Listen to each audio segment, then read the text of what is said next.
Yeah, good morning, Nigerians, and thanks for joining us on FCT Brief. Now, we begin with a disturbing trend that continues to plague communities across Nigeria, rising insecurity and the unending cycle of attacks.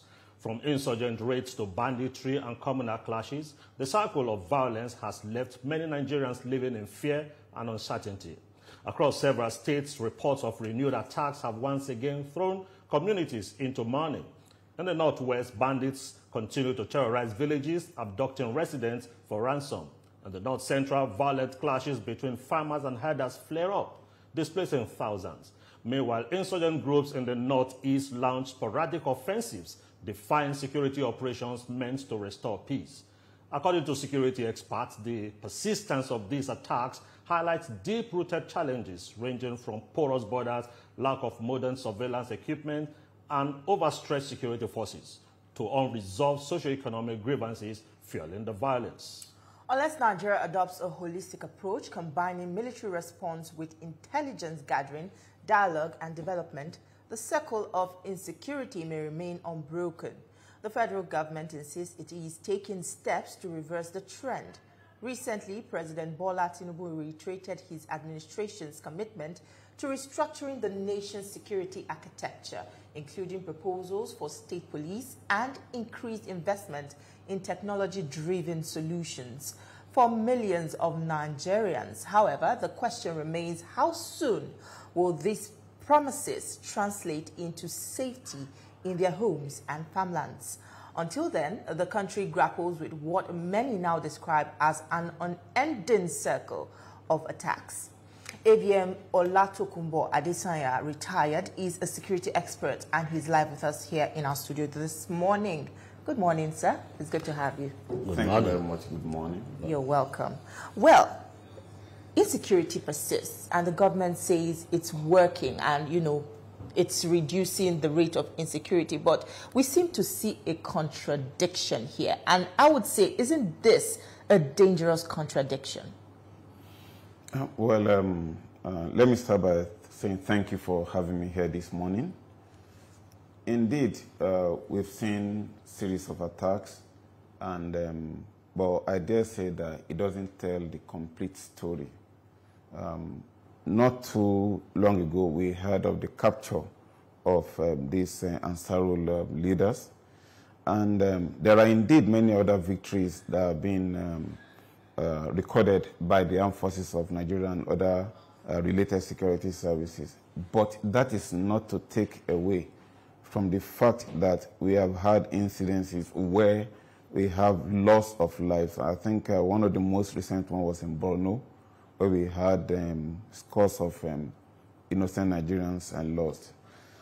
Indeed, it's always very tragic when we have the loss of even a single innocent Nigerian, because every loss, every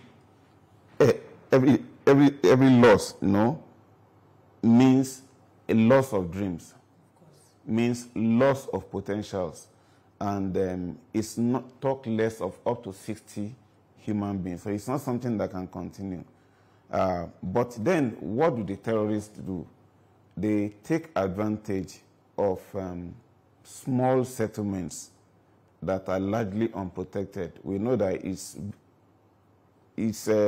hardly possible for every inch of our vast territories to be protected with boots on ground by soldiers.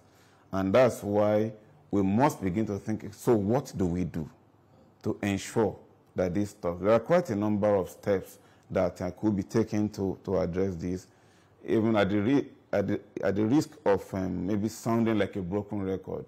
You've said it, it's an all-of-government approach where we have a combination of both the kinetic and the non-kinetic approach, and where we'll have this taking place. And of course, when we do this, there is nothing that that we are going to do that will not ensure that we eventually deal with these terrorists. So I'll be talking about some of these things this morning. Okay. Some Nigerians also say that most of our approaches in terming this is reactive rather than being proactive. Are there things we need to prioritize in this aspect of being proactive in dealing with this violence, whether it is insurgents, whether it is bandits or whatever? Yes, I agree with you that there's a need for some proactiveness on the part of the armed forces and other security agencies, and to some extent that is being done. But you know, when I was talking about the attack of these settlements, you know, a major thing that needs to be taken into consideration is to leverage on technology. You know, as we know, we have vast territories, and one thing that can be done, which I've always talked about, is the employment of unmanned aerial vehicles and unmanned combat aerial vehicles that have long endurance, that will be up there in the air. Then, to work together with this, we should have sufficient number of fighter helicopters that are strategically located. One thing that the terrorist takes advantage of is the poor response. You know, we have an attack that lasts for several hours. It's unacceptable because it takes some time for response. You know, Nigeria buys helicopters, truly. Nigeria buys aircraft, but I've given instances before where Nigeria buys 2, 3, 4, Egypt is buying 30, 60. So those are the kind of things we should have sufficient number of helicopters so that once an attack is ongoing in any community, we'll have immediate movement of troops to the place. The kind of helicopters I'm talking about will be something like the MI-171, for example, which will not only be able to deliver munitions from the air, but will also be able to carry on board some air-portable soldiers that can also be moved to go on the ground immediately. So that any time an attack is taking place, and then we have these helicopters in place, and then there's an immediate response. The moment the terrorists realize that once they go on an attack, that they will be immediately stopped or stopped halfway, they will be deterred from continuing to take advantage of these seemingly unprotected small settlements. We'll continue our conversation. We still have a lot to discuss, but that'll be right after this short break. Sip some coffee. We'll be right back. Welcome back. We'll continue our conversation with AVM Olatokunbo Adesanya on rising insecurity in the country. Now, before we went on the break, you spoke about the non-kinetic approach. Even very recently, we saw the Kaduna State Governor Ubasani speak about this same approach and his claim of how it has reduced violence. Do you think that the country should fully go with this direction, complementary to the military approach that we already have? Oh, yes, certainly. We should fully go in that direction, but we must employ both together. You know, it's a bit of a cycle in the sense that for you to be able to implement these measures, you must have stability, you must have security, you must have good governance. Meanwhile, for you to be able to have security, stability, and good governance, you must also adopt those other measures. So it's a question of which comes first. So both have to go along together. And that is why it's important that government must demonstrate sufficient political will. You know, it's important that government demonstrates sufficient political will towards being able to address this matter, so that it's not just about talking. You know, truly speaking, I dare say that it appears as if we know what we need to do, but to what extent are we doing it? The non-kinetic approach will certainly work, but it must go together with the kinetic approach. That's why I said it's always a multifaceted approach, an all-of-government approach, if we must deal with this. Because what the non-kinetic approach does is to attack those factors that make it easy for insurgency and banditry to thrive. And what are some of these factors? We have the issue of illiteracy. So we also have the issue of poverty, which has now gone along with economic desperation and greed, because now people have now become criminals and not just being poor. So it has gone also up to criminality because people are making a lot of living out of this. We also have an issue with youth that are not adequately engaged, so thereby making it easy for them to be recruited. So these are some of these, because of course we have the issue of a lack of employment, whether we like it or not, even poor governance in some instances, lack of transparent governance in some instances. These are some of those factors that make it easy for insurgency to thrive. So it is until these factors are addressed holistically that we'll be able to address this issue. Okay. Some other people say that probably we should massively invest in acquiring military and policing hardwares, so that, just like you said, that we need certain type of equipment to deal with this challenge. And other people also talk about the fact that we need to increase the extent of recruitment. Most of the times when the military launch attacks and recover territories, you also need some measure of policing to contain that environment where the military has left to launch an attack. So how do you think we can manage this aspect of massive recruitment into the military and into the police force alongside deliberate investment in acquiring hardware so that probably Nigeria can become a powerhouse? Yes, certainly we do not have enough boots on the ground. But in addition to having enough boots on the ground, I would like to leverage on my experience while I was in Sierra Leone. Then we had what we called the Kamajors. They are like what we call the Civilian Joint Task Force now. Okay. They were supported and then regulated by the armed forces. So now, what happens is this: they are like vigilantes, they are civilians, but trained. But what then happened in Sierra Leone was that at a stage, these Kamajors were also getting involved in human rights abuses. Oh. So that is why it's important that they are adequately regulated. But the advantage that the Civilian Joint Task Force, for example, will have is that they know the terrain more, they know the people more, and so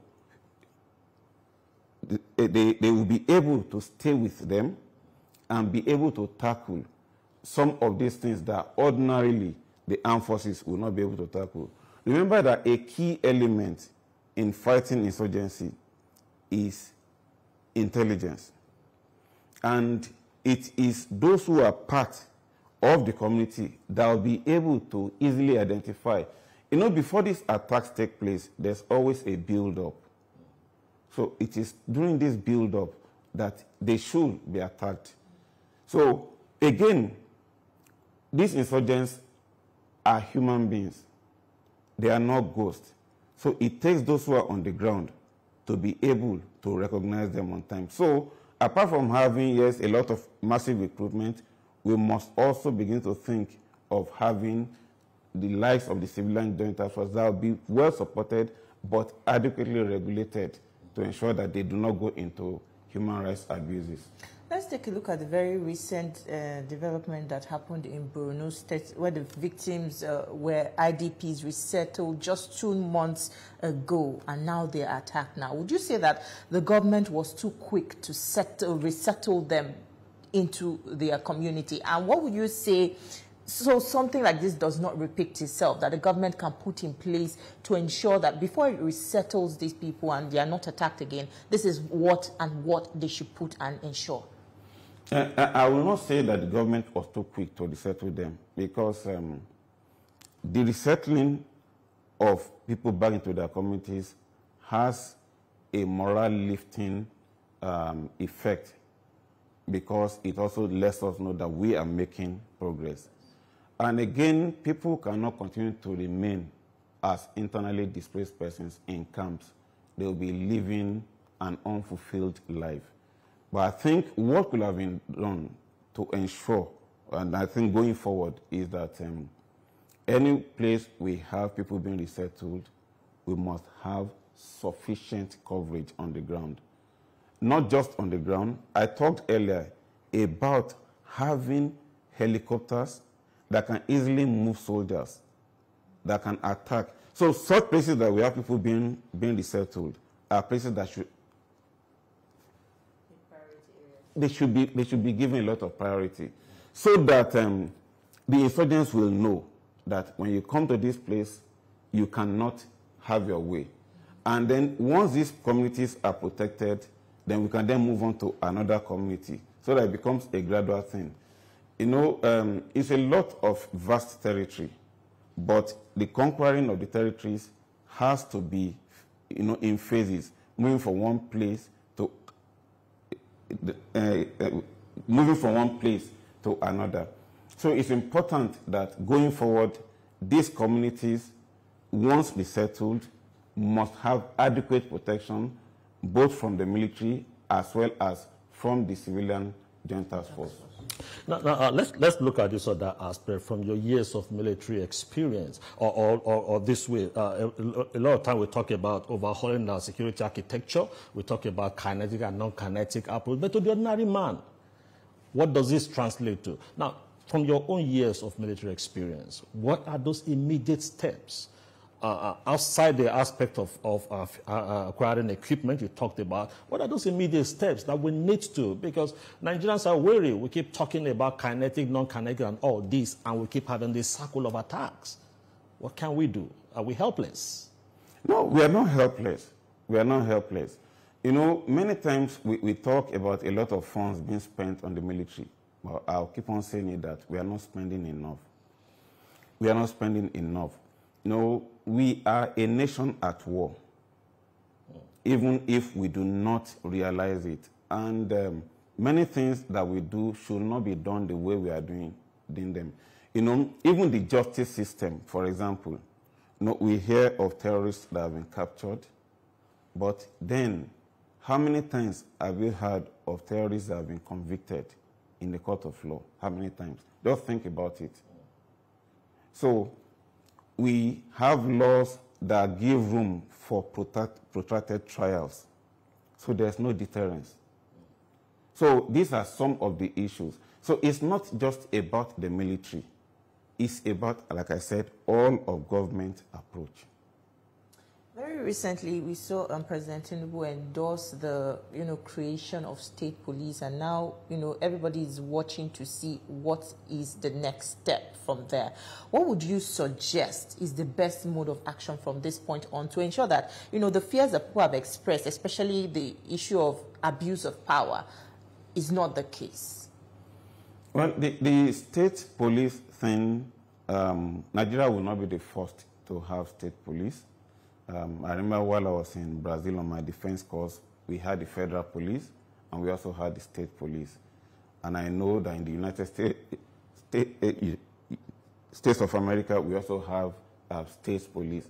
So if other countries have done it successfully, then we can also do it successfully. But it's important that the necessary legal framework be put in place to ensure that there is no abuse. There must be no ambiguity in our laws to ensure that there is no abuse. No, earlier you talked about the protracted justice system.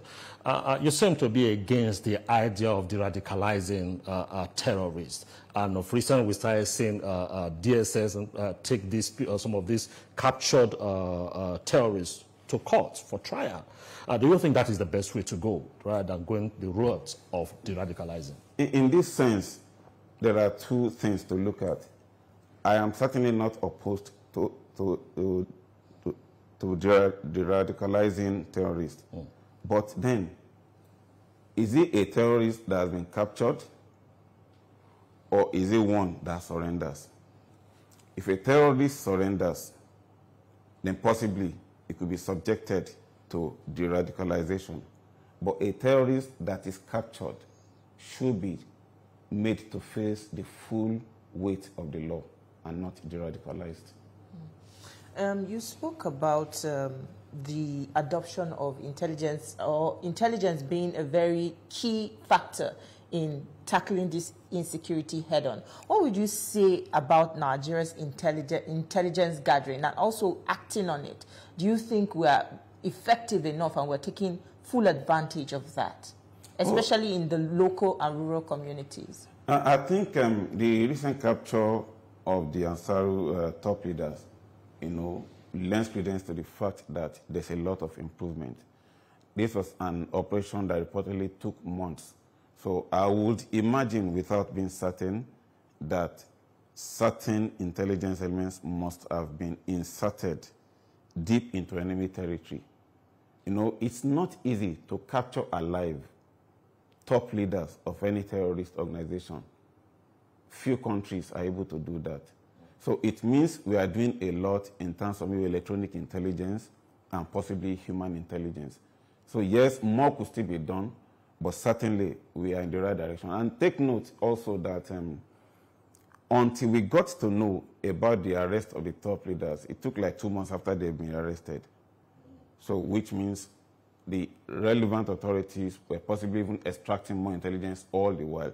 So we are not even sure if more have even been arrested between then and now.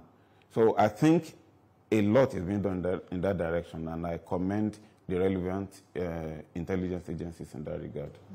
Which means the coordination of the various security agencies is working positively for us, unlike in the past where we understand that there is this rivalry amongst whether it's the military or the intelligence community. So will you say that the way the Office of the National Security Advisor is coordinating and the cooperation is getting from the military, from the police, all the security agencies, is positive for us? It is positive, and it is a way. It is a way to go, because the current arrangement makes it possible for adequate liaison and coordination between the military and non-military parties who are all stakeholders to resolving this crisis. So it is the way to go, and I actually commend the coordination and the seeming cooperation that we see from them. Some people will say the reason why we're seeing this rising insecurity is because of the huge funds being pumped into the fight against insecurity. And some people would also say that, some security agencies are complicit, some officers are complicit, just to keep those funds coming. Do you think this is the case here? The armed forces and other security agencies comprised of ordinary human beings, ordinary Nigerians just like you and I, which means it is not impossible to have bad elements in place. And that's why there are also adequate laws in the military and even in the Constitution to deal with such elements. So it's not impossible that we'll have such elements, but what's important is that the moment they are captured or they are caught, that they are dealt with immediately. Well, I've not seen cases like that happen. Well, then maybe we've not seen anyone that... Anyway, it's a fine way to leave the conversation. Thank you so much for your time with us on the program, AVM. It's a pleasure speaking with you. Thank you very much for having me. Thank you for being a part of our conversation. Now we'll take you back to Lagos, where Ria Abdul and the rest of the team are standing by to continue with the rest of the show. All right, thank you so much, Abuja. Beautiful conversation. Nagode.